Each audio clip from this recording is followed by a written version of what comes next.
guys? Oh, 'cause they were driving. They're doing their forklift up and down the sidewalk. Good evening, everyone, and welcome to the Finance Committee meeting for the special town meeting for February 3rd, 2025. Welcome and Happy New Year to everyone. Just a little bit of housekeeping to our Finance Committee members. If you could pull out your calendars and a preview of coming attractions for the annual town meeting. Think about Finance Committee hearings on April 14th, 16th, 17th, 28th, and 30th. You'll get an email with those dates from me probably this week. But since I had them today, I thought I'd share them with you. And with that, I'll turn things over to our interim town manager, Mr. Connolly. Welcome. Thank you, Mr. Chairman. As it's become custom, we're doing a special town meeting to deal with some zoning and bylaw recommendations. It'll take place on February 3rd. Joining me tonight, I have Select Board Chair Dan Bennett, Director of Land Use and Community Services Aaron Henry, and Planning Director Brian Zakelli. We have 10 items to work through this evening, and we can jump right in if you're ready. Let's do it. Article 1 is unpaid bills. So this is routinely on the warrant every year. These are previous year's bills that are identified that need to be paid. Once it passes the fiscal year, if funds weren't encumbered, it requires a town meeting vote to approve payment. We have a short list here. Happy to take any questions. Questions from the committee? Clifford and Kenny, what legal services do they provide for us? They do a combination of some investigative services as well as some training for us as well. Okay, great, thank you. Questions from the audience?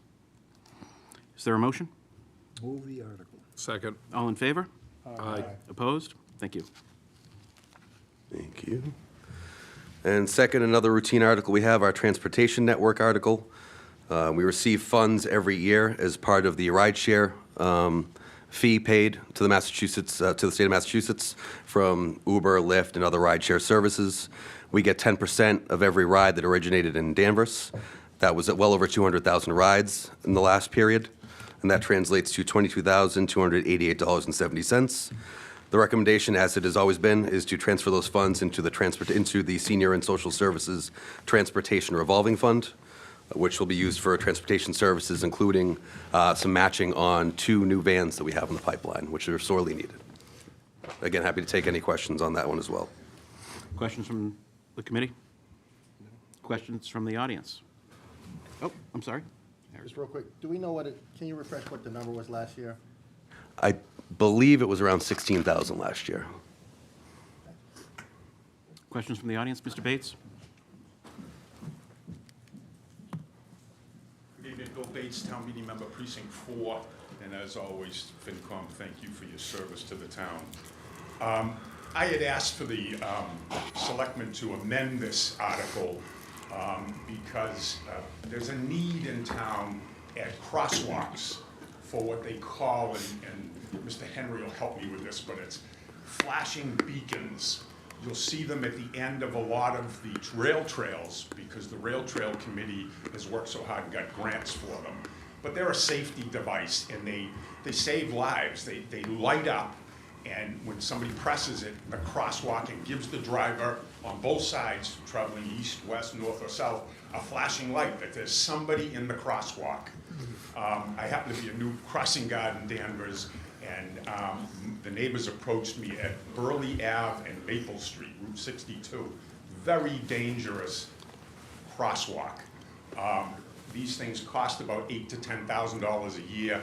I did, even though the chairman of the Board of Selectmen kind of shut me down, said, no, not on this article. They wanted to keep it to the senior center, needed the money. But there is an awful lot of Uber and Lyft traffic that goes up to the American Recovery Center there, and this I thought would have been inappropriate. So I only ask you tonight to please realize that we're going to work with town manager to try to develop a budget for dangerous crosswalks that need these beacons. Thank you. Thank you, Mr. Bates. Anything else from the audience? Anything else from the committee? Move the warrant. Is there a second? All in favor? Aye. Opposed? Thank you. And with that, I will turn it over to Mr. Henry. Good evening, everybody. This year, we have a couple of general bylaw amendments, which I will explain, and then 5 or 6 zoning amendments that Mr. Zakelli will explain. But the first up is Article 3, periodic inspections. Whoop, sorry, I'll just leave it here. Periodic inspections, this amendment, state building code has been updated in the last couple of years. Currently, Chapter 9B, I think if I'm, sorry, is a copy of a former version of the building code and the inspections related thereto. The book has been updated, and so what we're proposing is a strike and replace with a table that is exactly the same as that you'd find in the building code, with the addition of the right-hand column where we insert our fee schedule for those inspections. We're not revisiting the fee schedule at this time. We are simply plugging in, generally speaking, it's $100 for commercial applications, $50 for residential, and we're just kind of extending that through. But basically, we just want to make sure that our code mirrors that of the state. I'd be happy to take any questions. In the earlier round with the select board, we did hear about a little confusion around, that's probably about 5 lines down, special amusement buildings or portions thereof. There's a use category of that where it's categorized as an A, and there's a version of that that's categorized as a B. A is a place of assembly, B is a place of business, and it hinges on the number of occupants that can be in that space.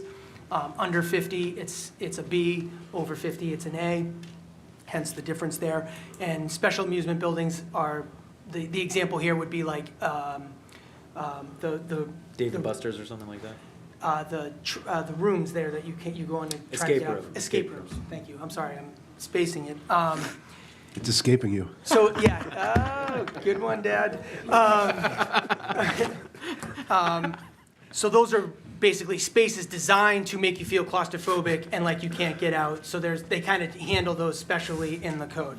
So just wanted to clarify why that looks exactly the same. Happy to take any questions. Any questions on this article? Questions or comments from the audience? Take a motion. Move the article. All in favor? Aye. Opposed? Great, thank you. Moving on to Article 4, leash law. This bylaw was last updated in 2013. What we're facing right now in various open spaces, predominantly Endicott Park, is what qualifies as a leash. With the advent of electronic leashing, we see a lot of people running around where there's not a physical connection to the pet, and then that kind of snowballs where I see that dog doing that across the way, so now I'm doing it, but my dog's really not under control, and we've had some issues with that. So that's the impetus for the article. While we were in it, we also were addressing some gaps that we thought and some job titles that are outdated. So it's a little bit of an update, but the impetus for this was regarding physical leashing is what we want to see in public open spaces, unless you're in the dog park where you can let the dog go. Be happy to take any questions. I have a couple questions, actually. The first one, I guess part of it is I'm informed by people posting about a certain gentleman that likes to let his dog run free at Plains Park and poop, where my kids and many other kids practice sports. It's been in Facebook from time to time, and his claim to people is that he's disabled. And I think most people that have seen this gentleman would argue quite vehemently that he's not disabled. I noticed the exemptions here are Yeah. for a dog and accompanying a disabled person. What defines disability here? Like if I hurt my back weightlifting yesterday, Yeah, no, Do I I think get to just- in this case, and again, I'm not animal control, but they do work in our department. Yeah.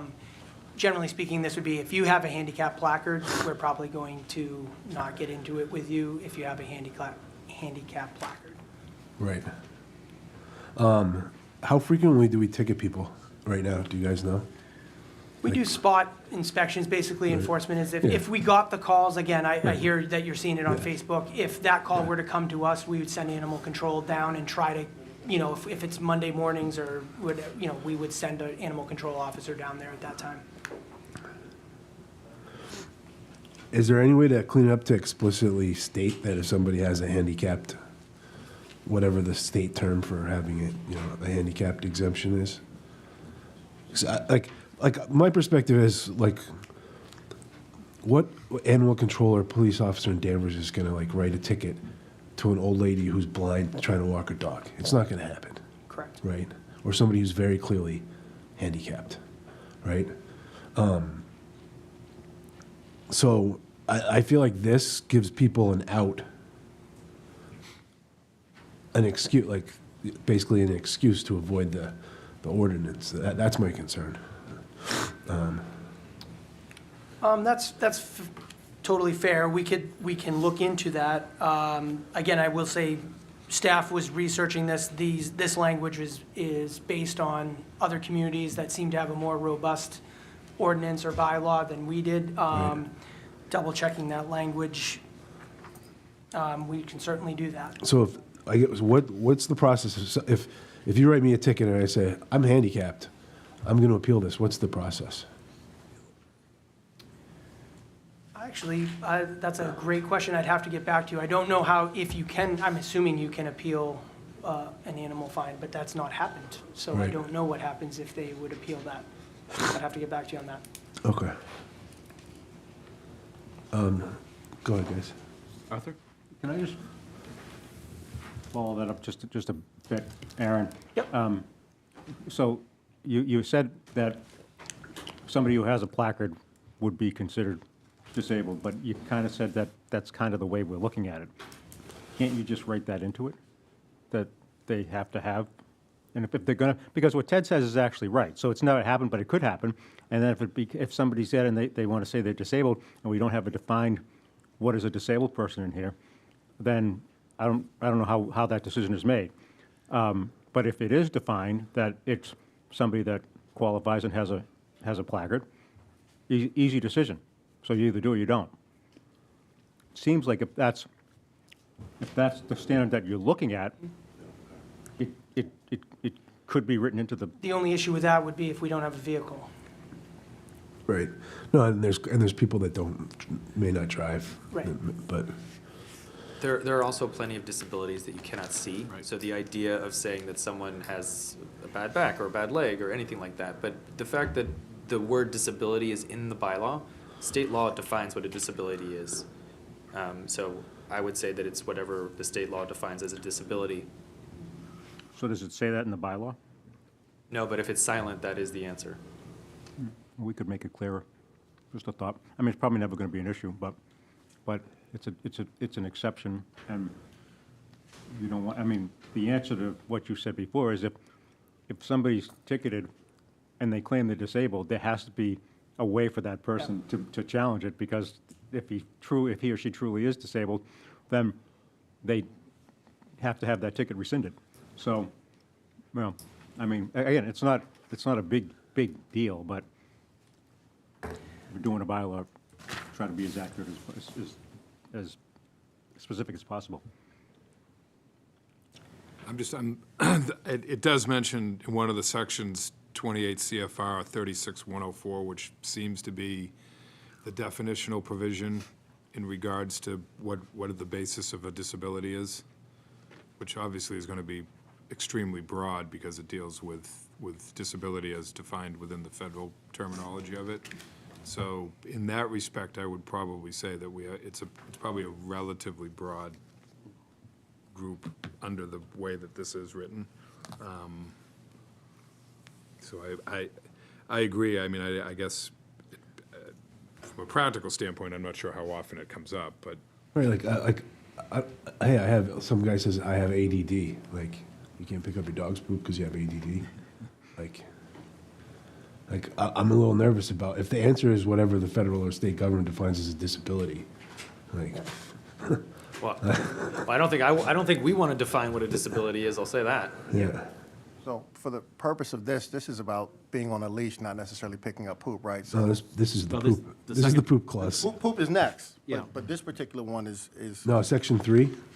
Well, maybe I didn't clarify. so, I apologize. It applies to both. so I I'm was looking looking at at section 3. Section 2, exemption 3 is what I thought we were at. Yeah. Yeah, well, it's echoed in both. Okay, So, good point, Eric. Yep. But the point that is interesting, I would have thought that the issue would have been about definition of a service animal and not necessarily definition of the disability, because it doesn't matter if you're disabled if the dog doesn't meet the terms of a service animal. You can be disabled or not, but the law is for the animal, not for the individual. And so- Right, but in this case, we have elderly folks who don't have a service animal, but they are not able to pick up after the dog. So I think that was kind of the impetus for that, but Okay, okay.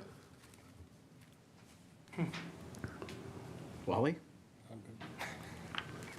Thank you. Paul? I'm a cat person. So is Mike. Could I at always least wonder offer why, them why too. cat's not included in this. God. in a previous no laws about post, in a cats. previous post, we had to deal with a cat leash law proposal, so. In a previous political career, so did he. Why do we not license cats? That's my There we question. go. Very good question. I move. And, you know, while I certainly can appreciate that sticking to Section 3, while I can certainly appreciate that a police department's dog during a police action should be exempt, I don't think this speaks of, in general, police dogs being exempt from the pick up your poop. I certainly don't think, in general, that should be the case. So I think, you know, again, unlikely that a disgruntled member of our police department would be going around doing that, but it is a little non-specific. During a drug bust, poop on the guy's lawn. Go ahead. Anything from the audience? Yeah. Thank you. Not without a baggie. Yeah. Is there a motion? I'll move the article. Second. All in favor? Aye. Opposed? Thank you. We'll We'll do look more into the research. enforcement issue of Plains Park. Yeah, yeah. Vigorous debate. It's always tough to legislate decency. And if you thought we were done with animals, we're not. Got one more. Sticking with the dogs. All right, so going straight into the dog conversation, talking about kennels. So the current definition of kennel contained in the zoning bylaw doesn't differentiate between the normal person who happens to have 4 dogs and the person who's breeding 4 dogs or the person who's boarding 4 dogs. So our bylaw doesn't, the definitions for kennel do not line up with the state definitions for kennel at all. So what this article does is define all of the different types of kennels and then puts it into the use table. So the really only policy change, there's really no policy change here other than one thing, and it's the 3rd bullet point here. It's the most notable change being made here is to be consistent with state law is the number of dogs allowed for personal use. So before, you used to need a special permit if you were gonna have 4 dogs. The state law is 5. So that's the only functional change that is happening here. Everything else is, we're just basically teasing out, it's gonna be a little busy here. It's teasing out all the different types of kennels. It's the same as it was previously in the fact that in all the residential districts, you can't really have you cannot have a boarding facility, it's not allowed. And that the ZBA basically is the special permit granting authority in all of the residential districts, and the planning board's the special permit granting authority in all the commercial districts. So none of that is changing, it's just that trigger for review in that from the 4 to the 5. So the natural question, of course, is why split between the 2 boards? So historically, for, I want to say, for 30 or 40 years, ZBA has taken the residential districts and planning board has taken the commercial. In terms of exactly why, you know, I couldn't tell you. Meaning that you go to a different community and sometimes it's the same and sometimes it's We've different. always done it that way, isn't it? Acceptable answer, sure. No, Well, and again, you can see that in the table of uses where the kennel and the pet daycare lines have been struck. So we were just trying to do as minimal changes as possible and just extend that philosophy to the new categories. I can, Mr. Chair, if I go back 30 years, to my time on the planning board, the rationale for this is that generally, this is not in a residential situation, it is typically a standalone action. And so because it's a standalone action, that residential person is coming before a board, and the Board of Appeals was the one that was viewed to be the more appropriate for that. In a business standpoint, it's usually part of a much more overarching permitting process that the planning board is typically already involved in. More than likely, the Board of Appeals may be as well, but that this lined up better with things like site plan and the other special permits that we have. So it's, So one last thing, the reason why that pet daycare is out is because the state definition of kennel, of a commercial kennel, includes pet daycare. So we had all these like weird parsed out versions when it's just, really, are you a commercial kennel or are you not a commercial kennel? So that's all I have for this article. Anyone have any comments, questions? Questions from the audience? Is there a motion? Motion to move the article. Second. All in favor? aye. Opposed? All right, moving on to Article 6. Halfway mark. The halfway mark, garages. This was another kind of a strange one. So the current definition of garage only refers to garages on residential properties, meaning that currently the only way you can have a garage is on a residential property. If you have a garage on a commercial property, it's according to our bylaw, not called a garage. It's not called anything. So there are obviously many commercially operated garages all over town. So this article rectifies this discrepancy by updating the definition of garage and changing the table of uses to allow garages in commercial and industrial districts via special permit. So this is more of a housekeeping, no policy change at all. Happy to take any questions. The only one I have, and I think I know the answer to this, but we're only dealing here with commercial, so if somebody wants to build in their house, a 5-car garage because they love cars, that's not a commercial garage, that's allowed. So there's no such thing as a commercial, right now, there is only a garage on residential property. Okay. What this does is say garages are garages. You Okay. can have a garage in this zone, you can have a garage in that zone. A garage is defined in the residential zones, 40 by 30, max 3 doors. Okay. So that's not changing. We have no interest in changing that. Basically, currently, you wouldn't be able to, by the letter of the law, put a garage on a commercial property. So it's just kind of like an overlooked thing. This is not a big thing at all. We're just kind of tying the loose end. Okay. Thank you, Mr. Chair. Anyone else? My question in terms of a garage would be, when we're creating this, we've certainly been building commercial garages for generations. 200, 300 years? Yeah. How have we been doing that, and is there any consequence for a commercial property owner who wants to now put in a garage? So I guess my question is, they now, let's say you're a commercial 1 property, you now need a special permit to put in a garage.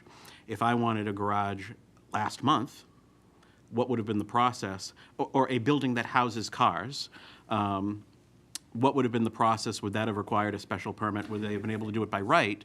So it would have been the same process, and we would have, what we've been doing is overlooking this weird definition that doesn't include commercial garages. But basically, if it's gonna be over 40 by 30 in general, you're going in front of the ZBA for something. If it's over 40 by 30, regardless of where it is, what you're doing, 40 by 30 is the max. So that's still in effect.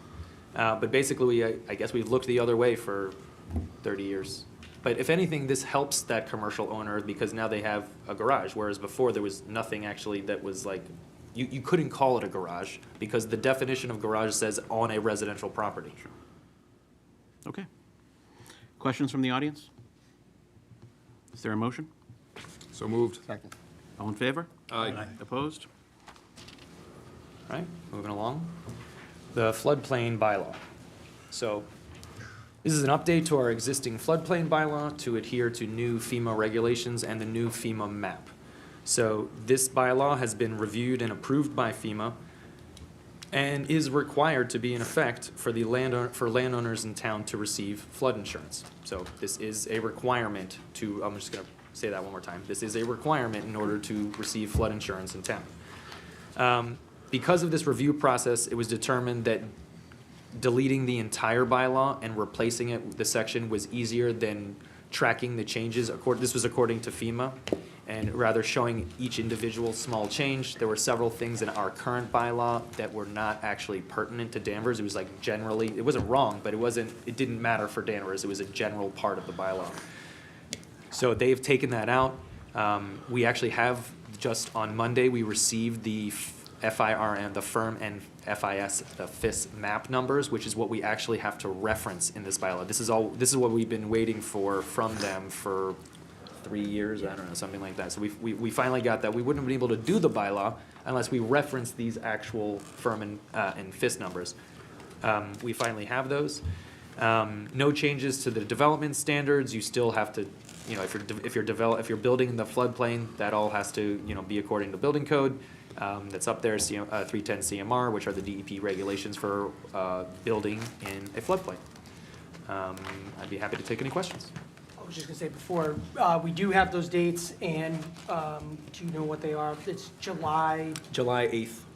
right. So 2025. in the version of the warrant that went to the select board, we had a highlight in yellow that we were waiting for those dates. So if you move ahead, we would plug in these two dates into that. Was that the one that bordered Ipswich? Or, no? You're thinking groundwater, I Yeah, believe. groundwater's next. I think you're thinking, that's the Yep. next one, yep. Questions from the committee? Did the floodplain itself expand at all? So, I would imagine there are small changes. I couldn't tell you exactly. There's probably many very small changes. We have only gotten the numbers, meaning that, but we have not received the maps. Yeah, I know in the past, which the reason I ask is because there was a period where basically what they did is just expand it substantially, and then in essence tell homeowners once gotta that get you need to bring in, there was a process in which you could use one of their engineers To to redraw the map. redraw the map to So, prove. this did come up, Yeah. in previous conversations. The truth of the matter is that you have to go through that if you are, Nothing we can do about it, but. nothing we can do about it, but I mean, if you, the direct question was, what happens if I don't feel I'm in the flood, like I'm in this AO zone, but FEMA's saying I am? It's like, well, that's a fun exercise, but, you know, we can support you, but we can't change the map ourselves. Just input, like, one of those bad problems. So, Eric? in the replace component, with all of this context, how much of this did you pull right from the regulations? I'm interested. Sure, so the FEMA and the state DEP have a model floodplain bylaw to start out with. That's like, this is your rubric, and you basically whittle it down. So that's what we did. So these are from DEP and FEMA, and then I worked with the FEMA map guy that's for our region, and this is what they came up with in terms of, they said that it's the most, they basically put something down, there was about 13 or 14 pages, and they said it's really only about 8 pages that you need. The rest of this stuff has nothing to do with Danvers. It's referencing things that are not part of our community, zones that don't exist, for example, that type of thing. So it is, the basis of it was the state and federal model bylaw. Thank you. So if I'm a homeowner, these are some of my neighbors, I think. If I'm a homeowner here and my parcel is now in this new shade of blue, It could be. No, I think No, you're you're looking at looking at- groundwater. Yeah, You're looking there's at- no map yet for okay. floodplain. We're so- back one article. understood. Sure. Anything else? Questions from the audience? Aaron? If the board moves this article forward, could you include that you want to include the July date? The firm and, I would say just the firm and FIS, the most updated firm and FIS numbers. Because that was not in the version that the select board saw.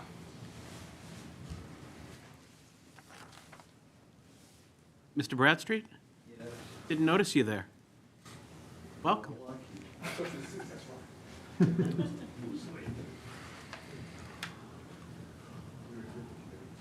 I apologize for being late. Bill Bradstreet, town meeting member, precinct 1.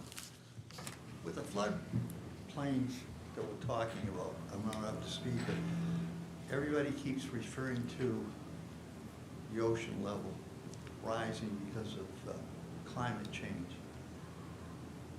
Is that considered now, or is that something that would have to be considered at some point in the future? They changed Or am the I base just flood talking? elevation.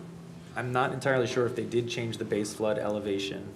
I don't know if that's what you're asking. Or you're saying, do the new maps incorporate future data? I know I don't have a crystal ball. I don't think anybody does. I'm just trying to figure out your question. I think he's trying to understand, does this, do the new maps anticipate sea level rise? Thank you. It does not appear that they do. The base flood elevation has not changed in the Danvers port, along the rivers. We did not, in an earlier version, I don't know if it's been updated, I doubt it. In a previous version, it was the same number. So that's something we will. Really, what I saw in the map change that they're pushing was that they got more specific data in floodplains inland, but they didn't change the base elevation at the coast. That's in the future to deal with, but That is going to be an issue. I won't Most be likely. around, so thank you. Ask a question. Yeah, go ahead. Is this affected by tides, obviously, or not?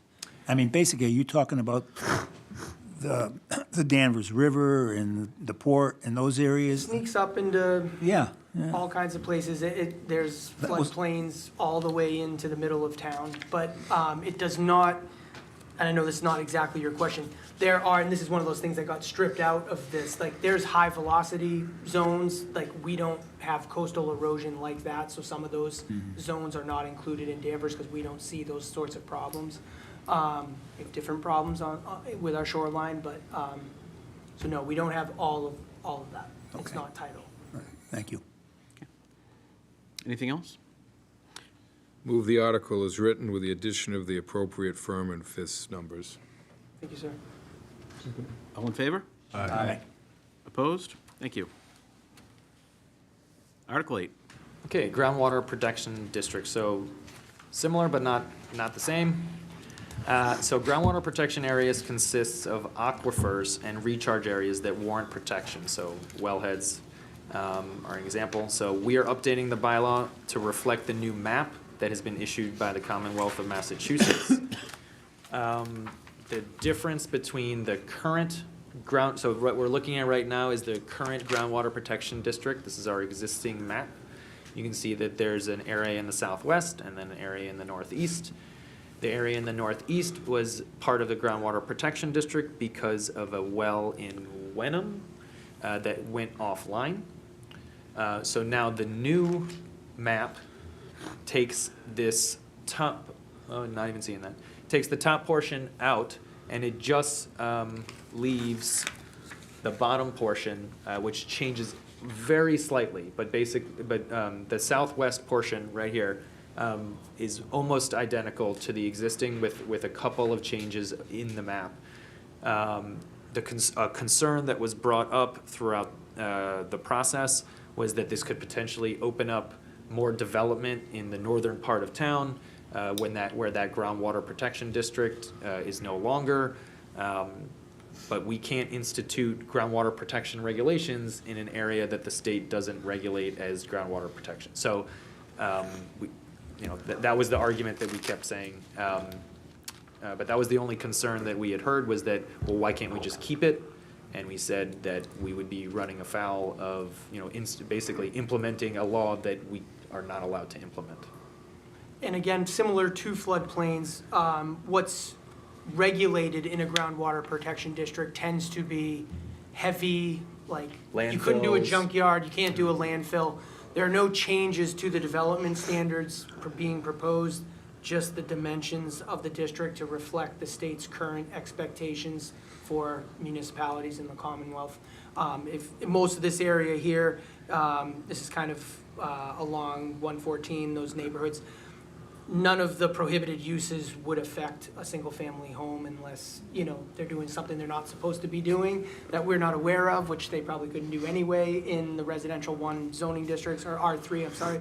This is out by R3. So we don't think this has any meaningful impact on single-family homes or any of the properties that might be impacted by the extension of this district. Thank you. Questions? So that basically, if your lot is colored by this now, and you just have a house with a family, it doesn't affect you at all. Right. It's not affecting, it's generally not affecting, you know, it affects residential building a little bit at the time of construction. Right, what you can have but- on site, stuff like Yeah, that. but really, like Aaron was saying, this basically limits those noxious industrial uses. And there's a whole bunch of other regs that are associated with that, so you can't do those in these districts. Or if you do, you have to do it in a very specific way.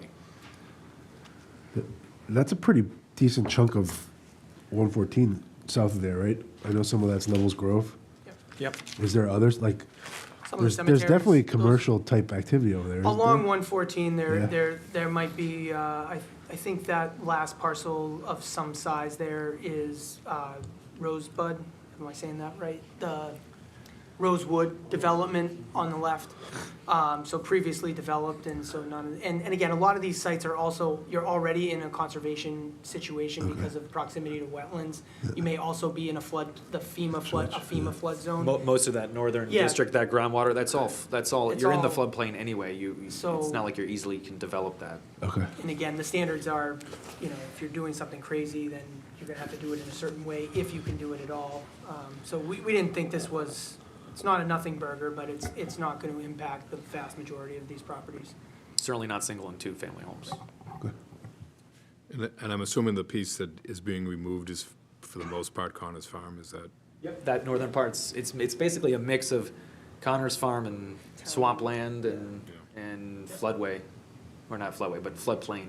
And Connor's remains encumbered by the agricultural CR, restriction? yep. Yeah.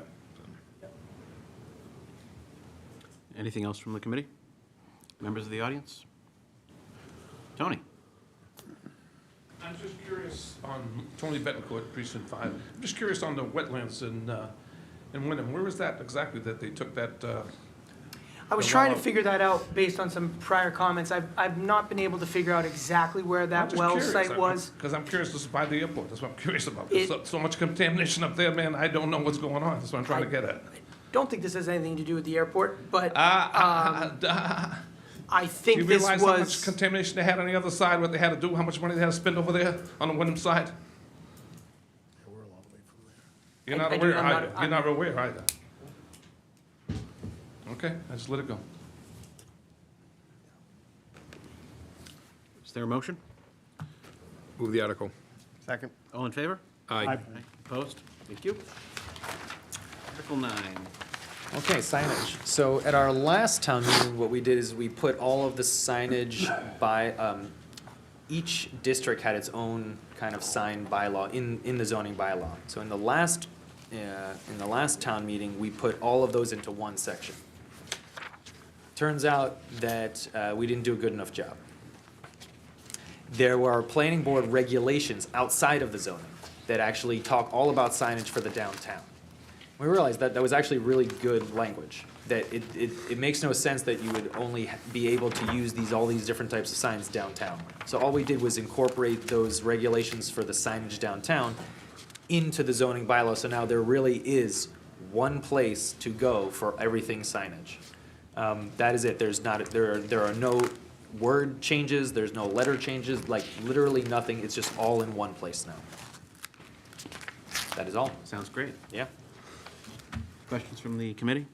No. Questions from the audience? Is there a motion? Move the article. All in favor? Aye. Opposed? Article 10.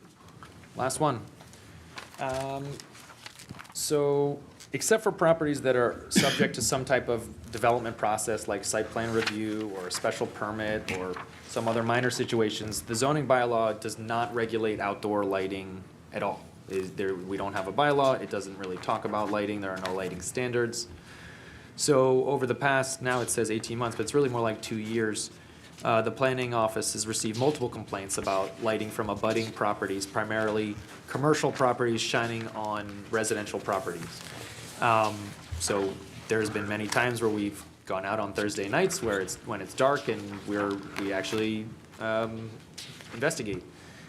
We write, it's hard, we can't really write violation letters, and that's kind of what we want to be able to do. So in order to do that, we looked at a lot of different model bylaws related to outdoor lighting. We worked with Danvers Electric Division, because there is actually a decent amount of math involved in here in terms of, foot candles and other things that I'm going to be learning a lot more about very soon. Because it looks like, because it's in the zoning bylaw, I'm the zoning enforcement officer, that this would be within my office.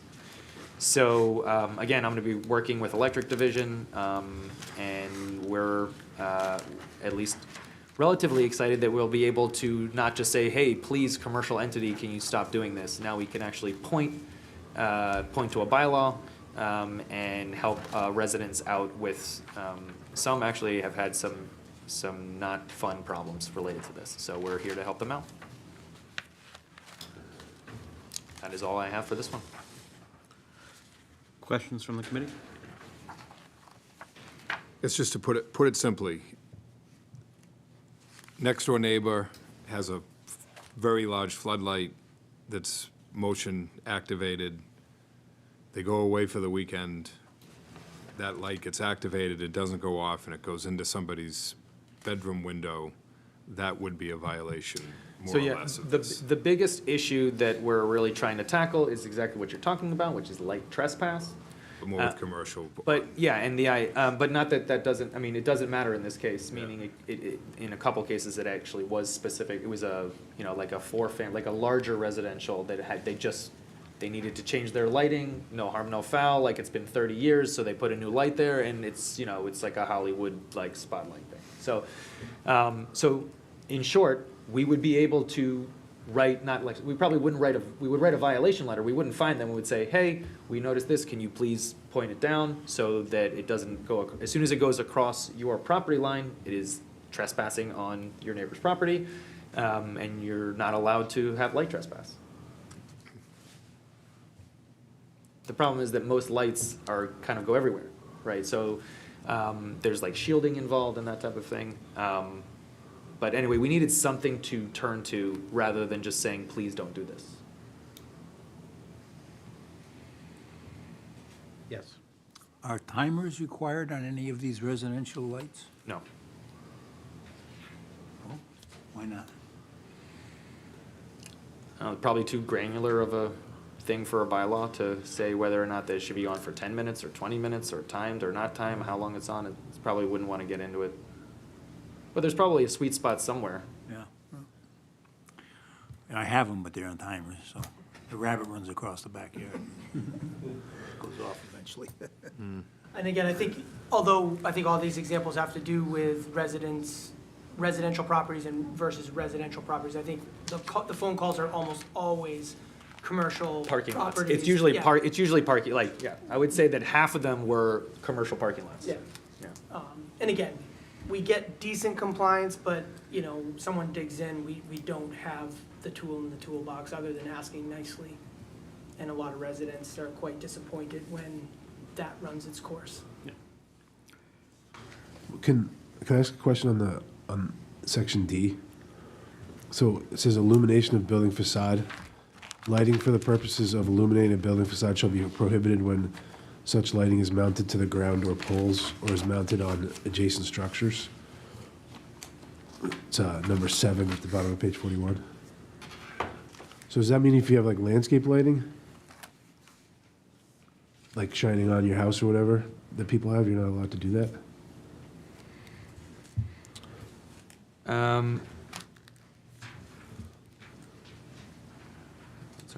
It's specifically trying to light the building, so it's not really landscaping lighting. You're lighting the building from the ground or poles. Like uplighting, like low voltage uplighting? Correct. that or is- on poles that are specifically lighting the facade of the building. So if you have little landscaping lighting, that's not what this is referring to. And it's more of the, again, this is all related to light trespass, so the idea is that somehow you're lighting your facade and other things. Okay, so if I have something like sitting in the mulch that shines on my house because I think it makes my house look pretty, which I don't. There's a lot to unpack there, but it doesn't okay. trespass on other people's yards. It's not a problem. If it's only shining on your house. Right. Then it's not a violation of the bylaw. Correct. Okay, yeah. The only other comment I have is, I know people like Christmas, but people like Halloween as well. For holiday lighting. Yeah. Holiday lighting. I thought holiday lighting is open. But I think it's November 15th. Doesn't it say November 15th? I read So if- holiday. It does say November 15th. So it's, got it. So the idea would be to be able to allow for holiday lighting to be, what, so. you know, October what- 1st? September 15th? I don't know. People get into October it. 15th, maybe? People start selling that shit in August 1st. Well, yeah, I mean, at what point is there gonna be, yeah, like, are there Easter, like, Easter No, lights? I know, or like, or- but I mean, don't know. that's kind of why I'm bringing it up, like, 2 weeks for Halloween. Yes, right, October that's about as 15th, much as yeah. I'd want to give them too. And no blow-up things. Where's the no blow-up? We're working on that. Yeah. We're working on I that. mean, yeah, I would have to do I would general suggest you just bylaw. make it October 1st and be done I with mean, it. we wanna have fun too with holiday lights, that way, you know, that's fine. We haven't heard, I mean, actually, this is one of the few we haven't heard anything about. Meaning that throughout the process, we've been in front of the planning board 3 times, Yeah. select board. This was, so, Well, you have to learn to expect more from us, Brian. Yeah, that's why I'm here, I guess. hold us to their low standards. So, you said, Apparently, the select board I didn't doesn't say like it exactly Halloween. like that. We don't allow lights in my neighborhood. Red lights. oh boy. So yeah, I mean, if you're talking about a potential change from that November 15th to kind of focus on the winter holidays, to kind of push it back a little bit to focus on Halloween, sure, yeah, that makes no, I mean, I think most people wouldn't care. I know I don't. Anything else from the committee? Questions from the audience? Any of you big Halloween decorators out there? Bill? I had a suggestion for one for the business on Elm Street where it didn't go any further than that. Thank you. I'll move the language. As written, no amendment? You want to add 2 weeks? We'll add 2 weeks to the, let's begin on October 15th. Amend the language to include holiday lighting from October 15th forward. Is there a second? What date, excuse me, Yeah. where are you actually going? I know you're gonna move it 2 weeks, but you're gonna allow homeowners less time to light? No, more time. No, right now it's November 15th. They want to incorporate Halloween, So so add a October month. 15th. Don't want to, but. I'll second that. So we have a motion and a second. Any discussion? All in favor? Aye. Opposed? Okay, we've made the Halloween people happy. This concludes our meeting. Motion to adjourn. Second. All in favor? Aye. Opposed? Thank you.